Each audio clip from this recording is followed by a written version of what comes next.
બેફામ બનેલા એક દારૂડિયાએ સગીર યુવકની જાહેરમાં હત્યા કરી નાખી। 4 બહેનોએ એકનો એક ભાઈ અને પરિવારે એકનો એક કમાઉ દીકરો ગુમાવ્યો।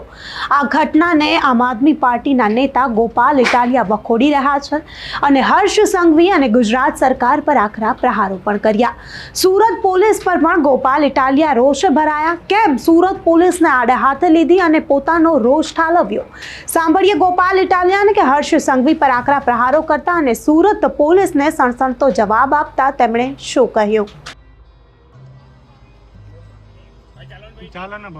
2 દિવસ પહેલા સુરતની અંદર એક ઘાતકી હત્યાનો બનાવ બન્યો। આખો દેશ જ્યારે બંધારણના નિર્માતા ડોક્ટર બાબા સાહેબ આંબેડકરની જન્મ જયંતિ ઉજવી રહ્યો હતો અને દેશને લોકતાંત્રિક વ્યવસ્થાની ઉજવણી થઈ રહી હતી, એવા સમયે લોકશાહીના ચીથડા ઉડાવી દે એવી ઘટના સુરતમાં બની છે કે એક આવારા વ્યક્તિએ દારૂ પીવાના પૈસા માંગ્યા એક ગરીબ વ્યક્તિ પાસે, અને ગરીબ દેવી પૂજક સમાજના યુવાન પાસે પૈસા નતા અને શું કામ હોય, અને હોય તો પણ શું કામ આપવાના? દારૂ પીવા માટે 20 રૂપિયા માંગ્યા। ગરીબ માણસ પૈસા ન આપી શક્યો એટલે છરો મારી અને હત્યા કરી નાખવાની ઘટના સુરતમાં બની છે। એક રીતે આ ઘટના જોઈએ તો ગુજરાતમાં જ્યારથી હર્ષ સંઘવી જેવા 8 પાસ ડફોળો મુખ્યમંત્રી બન્યા છે ત્યારથી ગુંડાઓ, બદમાશો, તોડબાજો, હત્યારાઓ, બળાત્કારીઓની હિંમત વધી ગઈ છે।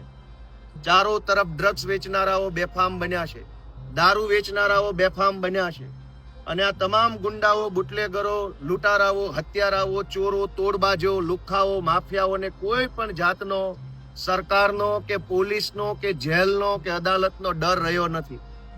7 જેટલી બહેનો ઉપર એકનો એક ભાઈ આ દેવી પૂજક પરિવારનો છોકરો હતો। એક ભાઈ અને 7 બહેનો, ગરીબ પરિવાર, રોડ રસ્તા ઉપર શાકભાજી વેચી અને પરિવારનું ગુજરાન ચલાવતો વ્યક્તિ, અને એની આવી નાની એવી વાતમાં ઘાતકી હત્યા દારૂના કારણે થઈ ગઈ, ડ્રગ્સના કારણે થઈ ગઈ। અને આટલી મોટી ભાજપની સરકાર, આટલું મોટું પોલીસ તંત્ર તમાશો જોઈ રહ્યું છે। આરોપીઓને પકડવાના બદલે, કાર્યવાહી કરવાના બદલે પરિવારે ઉપવાસ ઉપર બેસવું પડે, લાશ નહીં સ્વીકારવા માટે થઈ અને આકરું પગલું પરિવારે ભરવું પડે। આનાથી મોટી શરમની વાત શું હોય? અને સૌથી મોટી શરમની વાત મેં આજના છાપામાં, ગઈકાલના છાપામાં વાંચ્યું કે પોલીસે, કમિશનરે એવી બાહેધરી આપી પરિવારને કે તમે લાશ લઈ લો, અમે જલ્દી ચાર્જશીટ કરી દેશું। ભાજપના કમિશનરનો અમે ખૂબ ખૂબ આભાર માનીએ છીએ કે એણે ચાર્જશીટ કરી દેવાની બાહેધરી આપીને આટલું મોટું અહેસાન જતાવ્યું, જાણે કે ભારત દેશમાં હત્યાના કેસમાં ક્યારેય ચાર્જશીટ થતા જ ન હોય અને આ પહેલી વખત અહેસાન કરવાના હોય, ભીખમાં ચાર્જશીટ આપવાના હોય એવી બાહેધરીઓ પોલીસ આપે છે। 8 પાસ ગૃહમંત્રી હોય પણ અધિકારી તો ભણેલા છે। શરમ આવવી જોઈએ બધાને કે આ કેવા પ્રકારની બાહેધરી પોલીસના અધિકારીઓ આપે છે કે ચાર્જશીટ જલ્દી કરી દઈશું। જલ્દી ચાર્જશીટ એ શું અહેસાન છે? જલ્દી ચાર્જશીટ એ શું ઉપકાર કરો છો તમે જનતા ઉપર? ચાર્જશીટ એના ટાઈમે થાય, વહેલું થાય, મોડું થાય, એ તો પ્રક્રિયા છે, પણ કોઈ માણસ દારૂ પીવા માટેના પૈસા માગે ને હત્યા શેનો કરી જાય? એવી ઓકાત કેવી રીતે થઈ ગઈ ગુજરાતમાં કોઈ પણ માણસની કે હત્યા કરી નાખશે? આટલી મોટી પોલીસ શું તમાશો જોવા રાખ્યા છે? આટલું મોટું મંત્રીમંડળ, ભાજપની વિશાળ નેતાઓની ટોળકી, બધા જ તમાશો જોતા રહ્યા અને દેવી પૂજક સમાજના એક નિર્દોષ દીકરાની ઘાતકી હત્યા કરી નાખી, અને ઉપરથી આવી બાહેધરીઓ, ચાર્જશીટ જલ્દી કરશું। દોસ્તો, આ શરમનો વિષય છે। આજે આમ આદમી પાર્ટી દ્વારા પીડિત પરિવારના સમર્થનમાં ન્યાયની માંગણી મળે એટલા માટે, કાયદો કડક હાથે કામ કરે એટલા માટે માંગણી કરવા માટે આજે અમે અહીંયા સુરતના પોલીસ કમિશનરની ઓફિસે આવ્યા છીએ। પોલીસ કમિશનરશ્રીને રજૂઆત કરવાના છીએ કે આ ગુંડાઓ, 100 કલાકમાં ગુંડાઓનું લિસ્ટ બનાવવાનું હતું, ક્યાં ગયું લિસ્ટ? આ ખૂની હત્યારાઓનું નામ કેમ એ લિસ્ટમાં ના આવ્યું? કયું લિસ્ટ? ક્યાંનું લિસ્ટ? કેમ લિસ્ટમાં ખૂનીના નામ ન આવ્યા? કેમ આ ખૂનીઓ બેફામ ફરે છે? ગઈકાલે અમદાવાદમાં જુઓ, વિડીયો વાયરલ થયો, બધાએ જોયો કે બેફામ રીતે ગુંડાઓ બને છે।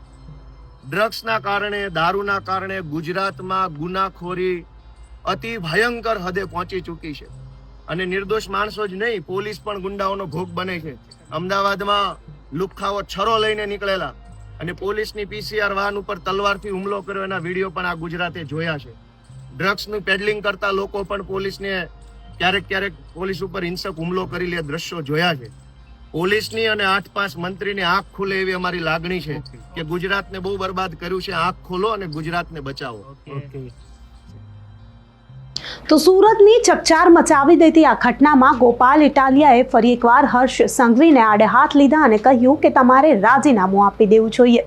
હર્ષ સંઘવીને આડે હાથ લઈ જે પણ પ્રહારો કરવામાં આવ્યા અને સુરત પોલીસ પર જે સણસણતા આક્ષેપો લગાવ્યા છે તેને લઈને તમારું શું માનવું છે અમને કમેન્ટ કરી ચોક્કસથી જણાવજો તથા અમારી ચેનલ નિર્ભય ન્યૂઝને લાઇક, શેર અને સબસ્ક્રાઇબ કરવાનું ભૂલશો નહીં. આભાર.